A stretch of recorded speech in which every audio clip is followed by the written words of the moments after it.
नमस्ते दोस्तों, कैसे हो आप लोग? आशा करता हूँ आप लोग बहुत अच्छे होंगे। तो आज आप लोग के लिए एक नई कहानी फिर से लेके आया हूँ। तो चलिए शुरू की। शाम के करीब 7:30 बजे का वक्त था। मोहन कुमार खंडेलवाल पटना स्थित अपने होटल में ही थे। तभी उनके मोबाइल पर एक कॉल आई। वह कॉल एक अनजान नंबर से आई थी। जिस तरह वह अन्य क्लास को रिसीव करते थे, उसी तरह उस कॉल को भी रिसीव करते हुए जैसे ही हेलो कहा, तभी दूसरी ओर से आवाज आई, तुम्हारे बेटे शिवम का कार सहित अपहरण कर लिया है। शिवम उनका 14 साल का बेटा था, जो पटना के वीर चंद पटेल रोड स्थित न्यू पटना क्लब में टेनिस खेलने जाता था।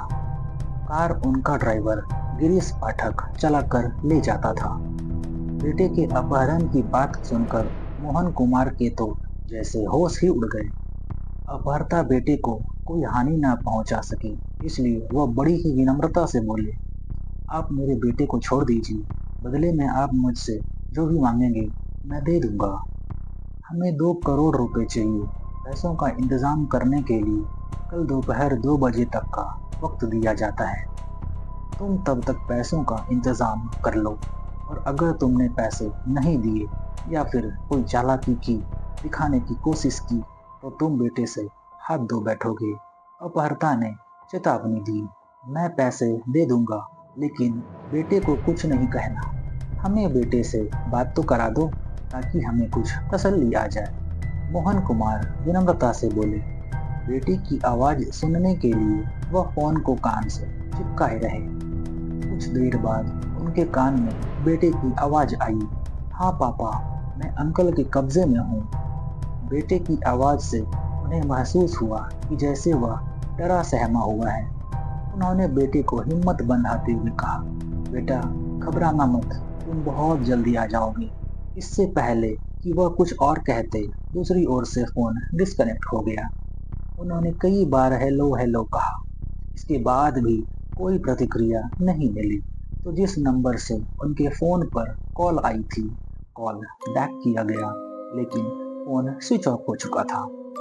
उस नंबर को उन्होंने कई बार डायल किया, लेकिन स्विच ऑफ होने की वजह से वह नहीं मिल सका।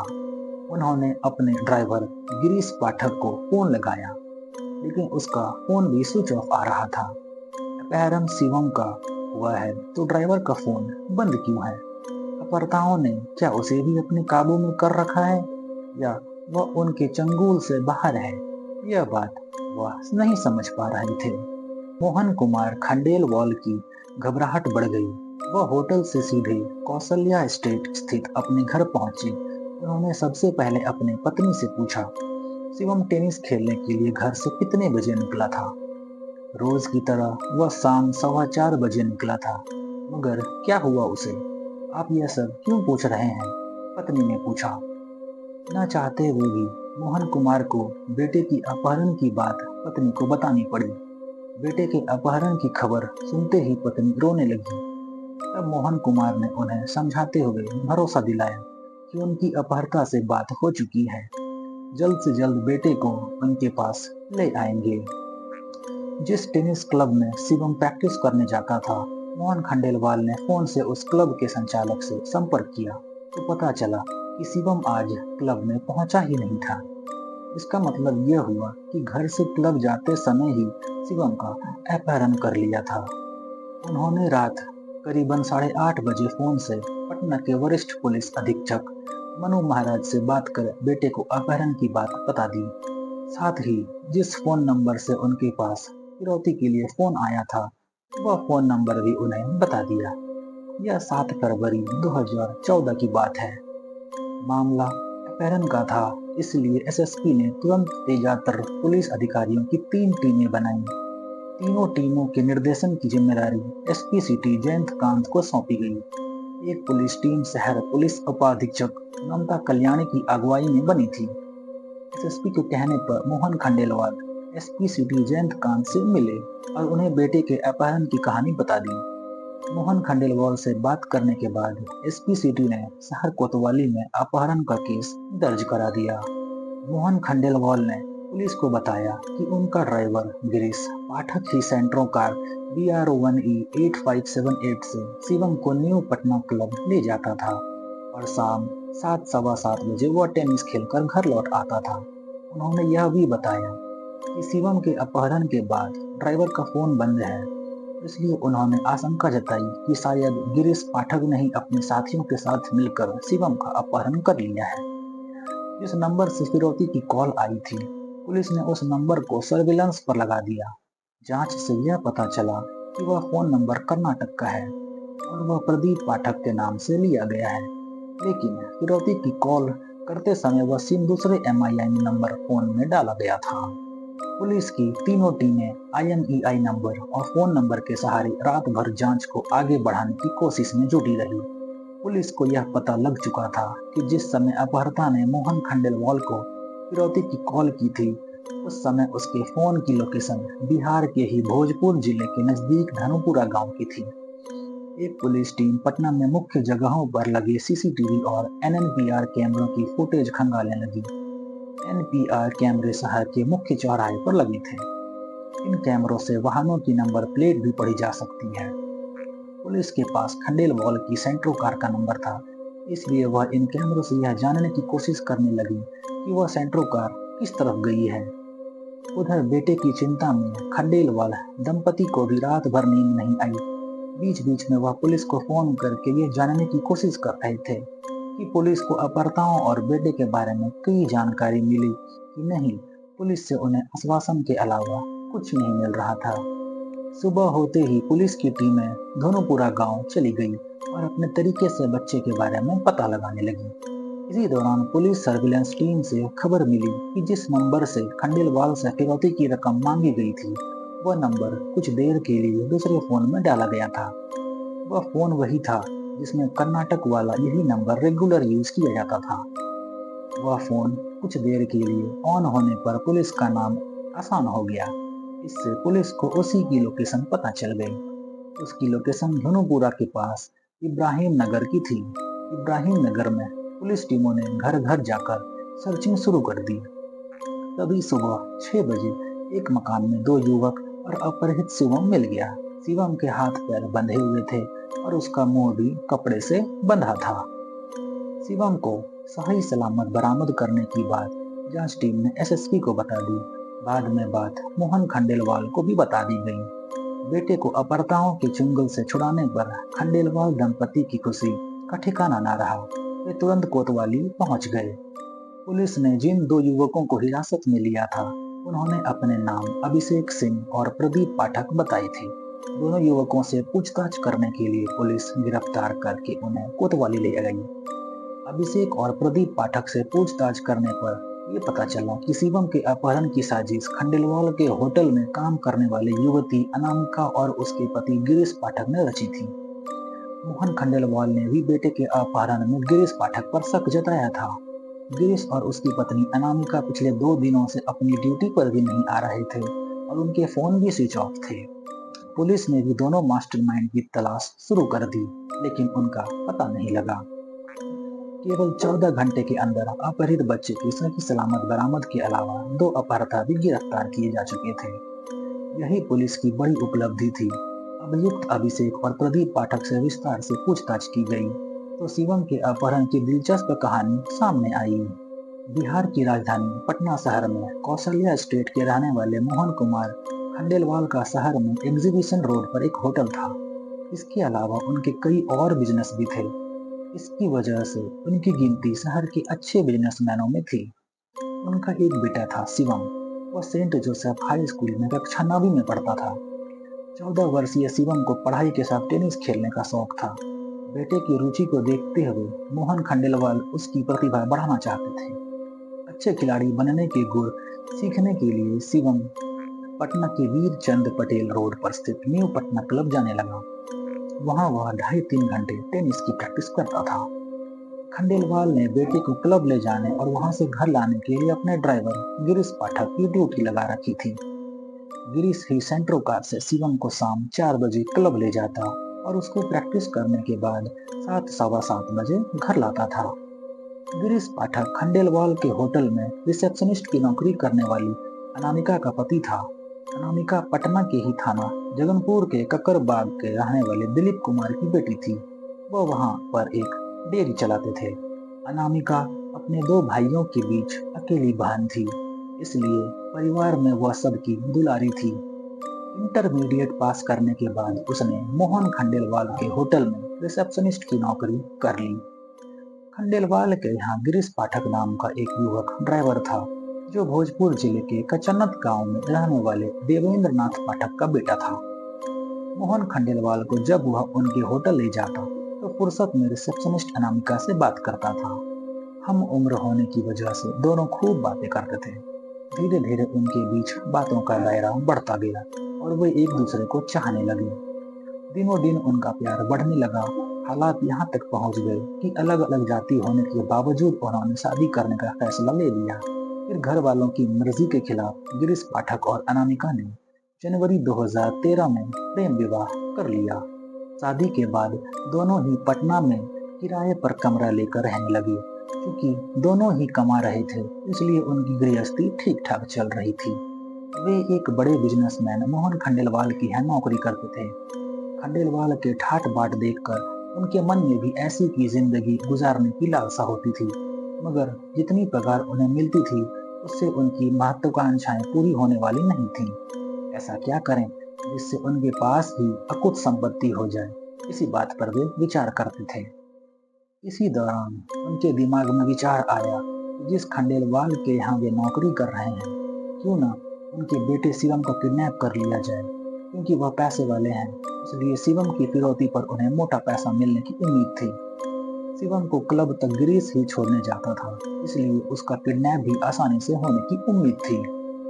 गिरीश पाठक ने जल्दी से मालदार होने का उपाय तो खोज लिया, लेकिन जो काम करके अपनी तमन्ना पूरी करनी चाहते थे वह काम इतना आसान नहीं था। उसने इस योजना में अपने ताऊ के बेटे प्रदीप पाठक को शामिल करने का फैसला कर लिया। प्रदीप पाठक भोजपुर जिले के ही थाना पीटीओ का रहने वाला था। वह बेंगलुरु में एक ट्रैवल एजेंसी में ड्राइवर था। गिरीश की प्रदीप से फोन पर बात होती रहती थी। प्रदीप भी अपने नौकरी से खुश नहीं था, वो भी जल्दी मोटे पैसे कमाना चाहता था। 29 जनवरी 2014 को गिरीश ने उसे एक काम में मोटा पैसा कमाने का लालच देकर पटना आने को कहा। प्रदीप ने उससे काम के बारे में जानना चाहा तो गिरीश ने कह दिया कि काम के बारे में वह पटना आने पर ही बताएगा। 1 फरवरी 2014 को प्रदीप बेंगलुरु से पटना आ गया और मीठापुर बस स्टैंड के नजदीक अपने भाई विनय पाठक के मकान में ठहर गया।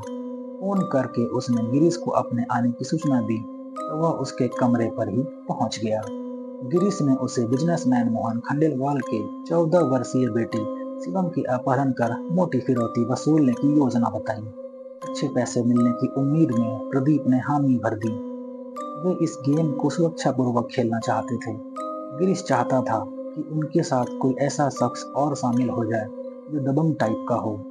तब प्रदीप ने अभिषेक सिंह को शामिल करने का सुझाव दिया, जो सीआरपीएफ की बटालियन नंबर 197 में नौकरी करता था। उसकी पोस्टिंग सारंगा झारखंड में थी। अभिषेक सिंह जिला भोजपुर के गढ़हवी गांव में रहने वाले संतोष सिंह का बेटा था। आरडीएम हाई स्कूल में पढ़ते समय अभिषेक ने प्रदीप पाठक के यहाँ किराए पर कमरा लिया था। वहां रहने के दौरान ही उसकी प्रदीप से दोस्ती हो गई। कभी कभी गिरीश भी प्रदीप पाठक के यहाँ आता था, इसलिए वो भी अभिषेक सिंह को जानता था। बाद में अभिषेक की सीआरपीएफ में नौकरी लग गई। नौकरी लग जाने के बाद भी प्रदीप की अभिषेक से फोन पर बात होती रहती थी। प्रदीप जब पटना आ गया तो उसने मिलने के लिए अभिषेक को बुलाया। दोस्त के कहने पर अभिषेक पटना आ गया तो प्रदीप ने उससे बिजनेसमैन के बेटे का अपहरण करने के बारे में बात की। पैसों के लालच में अभिषेक भी उनकी योजना में शामिल हो गया। फिर गिरीश, अनामिका, प्रदीप और अभिषेक ने योजना को अंजाम देने की रूपरेखा बनाई। उन्होंने हथियार वगैरह का इंतजाम भी कर लिया। गिरीश ने प्रदीप और अभिषेक से कहा, शाम करीबन 4 बजे शिवम को टेनिस खेलने के लिए सफेद रंग की सेंट्रो कार नंबर BROV18578 से ले जाता हूँ। जैसे ही मैं क्लब से थोड़ी पहले डबल ब्रेकर पर पहुंचूंगा, कार धीमी कर दूंगा। तुम लोग वहां पहले से ही तैयार रहना। कार धीमी होते ही गेट खोलकर कार में बैठ जाना। 7 फरवरी 2014 को गिरीश पाठक शिवम को सेंट्रो कार से क्लब की ओर लेकर रवाना हुआ। अभिषेक और प्रदीप पाठक पहले से ही डबल ब्रेकर के पास खड़े हो गए थे। जैसे ही गिरीश डबल ब्रेकर के पास पहुंचा तो अपने साथियों को देखकर उसने कार धीमी कर ली। कार के पिछले गेटों के लॉक उसने पहले से ही खोल रखे थे। कार धीमी होते ही प्रदीप और अभिषेक कार के पिछले गेट खोलकर अंदर बैठ गए। शिवम ने अनजान लोगों को गाड़ी में चढ़ते देखा तो वह चौंक गया। इससे पहले कि शिवम उनसे कुछ कहता, प्रदीप और अभिषेक ने तमंचा दिखाकर उसे डरा दिया। गिरीश कार तेज गति से चलाते हुए प्रदीप के भाई विनय पाठक के मकान पर ले गया। मकान की चाबी प्रदीप के पास ही थी। उसने ताला खोला और शिवम को डरा धमकाकर एक कमरे में बंद कर दिया। कार उन्होंने उसी मकान में खड़ी कर दी थी। प्रदीप के पास बेंगलुरु का एयरसेल कंपनी का सिम था। गिरीश ने उससे वह सिम लेकर अपने मोबाइल फोन में डाला और शाम 7:30 बजे शिवम के पिता मोहन खंडेलवाल को फोन करके शिवम के अपहरण की जानकारी दी और 2 करोड़ रुपए की फिरौती मांगी। उसने उस समय शिवम की उसके पिता से बात करा दी ताकि उन्हें बेटे के अपहरण होने का विश्वास हो जाए। खंडेलवाल से बात करने के बाद उसने एयरसेल का सिम निकालकर प्रदीप को दे दिया और कहा कि वह इसे फोन में ना डाले। गिरीश बहुत सातिक दिमाग था। वह खुद को सेफ रखना चाहता था, इसलिए वह शिवम के साथ कमरे पर नहीं ठहरना चाहता था। उसने अभिषेक और प्रदीप से बहाना बनाते हुए कहा, अभी अभी मेरी पत्नी का फोन आया है, वह आरा आई हुई है। मैं उसे होटल में ठहरा कर रात में यहाँ आने की कोशिश करूंगा, नहीं तो सुबह जरूर आ जाऊंगा। इतना कहकर गिरीश पाठक वहां से चला गया। अगले दिन गिरीश को किसी तरह पता चल गया कि पुलिस शिवम को सरगर्मी से तलाश रही है, तो वह पत्नी अनामिका को लेकर पटना से रफू चक्कर हो गया। प्रदीप और अभिषेक को गिरफ्तार करने के बाद पुलिस ने विनय के मकान से ही मोहन खंडेलवाल की कार भी बरामद कर ली। इसके बाद पुलिस ने अनामिका और गिरीश पाठक की सरगर्मी से तलाशी शुरू कर दी। पुलिस ने गिरफ्तार किए गए दोनों अभियुक्त प्रदीप पाठक और अभिषेक सिंह को 8 फरवरी 2014 को गिरफ्तार करने के बाद उन्हें कोर्ट में पेश कर जेल भेज दिया। लेकिन फरार मास्टरमाइंड गिरीश और अनामिका का पता नहीं लग सका। पटना पुलिस उन्हें हर संभावित जगहों पर खोजती रही। कई महीने की खोजबीन के बाद भी उनका कोई सुराग नहीं मिला। इसी बीच पटना पुलिस को सूचना मिली कि अभियुक्त गिरीश पाठक और उसकी पत्नी अनामिका दिल्ली में कहीं छिपे हुए हैं। घटना के दोनों मास्टरमाइंडों को खोजने में पटना पुलिस ने दिल्ली पुलिस से सहयोग मांगा। पुलिस आयुक्त BS बस्सी ने यह जांच क्राइम ब्रांच को करने के आदेश दिए। क्राइम ब्रांच के DCP भीष्म सिंह ने NCP के PS मल्होत्रा के निर्देशन में एक पुलिस टीम बनाई। इस टीम में इंस्पेक्टर सुनील कुमार, SI रविंद्र तेवतिया, निर्भय सिंह राणा, हेड कांस्टेबल ईश्वर सिंह, कुसुम पाल, अजय, अंजू आदि को शामिल किया गया। टीम के पास केवल गिरीश पाठक का मोबाइल नंबर और फोटोग्राफ था। इनके सहारे उसे तलाशना किसी चुनौती से कम नहीं था। पुलिस टीम ने उसके फोन को सर्विलेंस पर लगा दिया, लेकिन वह स्विच ऑफ आ रहा था। इतनी बड़ी दिल्ली में फोटो के सहारे उसे ढूंढना आसान नहीं था। पुलिस ने दिल्ली के बड़े सभी रेलवे स्टेशनों और अंतर्राज्यीय बस अड्डाओं पर अपने मुखबिरों को लगा दिया। पुलिस ने मुखबिरों को अभियुक्त गिरीश पाठक का फोटो दे दिया था ताकि वे उसे पहचान सकें। 12 जून 2014 को आखिर क्राइम ब्रांच को सफलता मिल ही गई। एक मुखबिर ने सूचना दी कि फोटो में दिखने वाली सूरत का एक आदमी एक औरत के साथ सराय काले खां बस टर्मिनल पर खड़ा है। मुखबिर की खबर पाकर पुलिस टीम तुरंत सराय काले खां बस टर्मिनल पहुंच गई और उस आदमी और उसके साथ खड़ी औरत से पूछताछ की तो उन्होंने अपना नाम गिरीश पाठक और अनामिका है। क्राइम ब्रांच ऑफिस खुला कर दोनों से पूछताछ की गई तो उन्होंने पटना के बिजनेसमैन मोहन खंडेलवाल के बेटे शिवम के अपहरण की सारी कहानी उगल दी। चूंकि वे दोनों अभियुक्त पटना पुलिस के वांटेड थे, इसलिए दिल्ली पुलिस ने उनकी गिरफ्तारी की खबर पटना पुलिस को दे दी। दोनों अभियुक्तों को 12 जून 2014 को साकेत कोर्ट में महानगर दंडाधिकारी अनुल के समक्ष पेश किया, जहां से उन्हें जेल भेज दिया। वांटेड अभियुक्त की गिरफ्तारी की सूचना पर पटना पुलिस 14 जून को दिल्ली पहुंच गई और कोर्ट में उक्त दोनों अभियुक्तों को ट्रांजिट रिमांड पर दिए जाने की अर्जी पेश की। कोर्ट ने उनकी अर्जी को मंजूर कर लिया। फिर पटना पुलिस अभियुक्त गिरीश पाठक और अनामिका को ट्रांजिट रिमांड पर पटना ले आई। पटना कोतवाली में दोनों से पूछताछ की गई तो उन्होंने शिवम के अपहरण की साजिश रचने से लेकर अपहरण करने की कहानी बता दी। पूछताछ के बाद उन्हें पटना के न्यायालय में पेश कर जेल भेज दिया गया। आशा करता हूँ दोस्तों आपको ये कहानी अच्छी लगी होगी। अगर अच्छी लगी हो तो अपने दोस्तों के साथ शेयर करें, हमारे चैनल को लाइक करें और सब्सक्राइब करें। जय हिंद दोस्तों।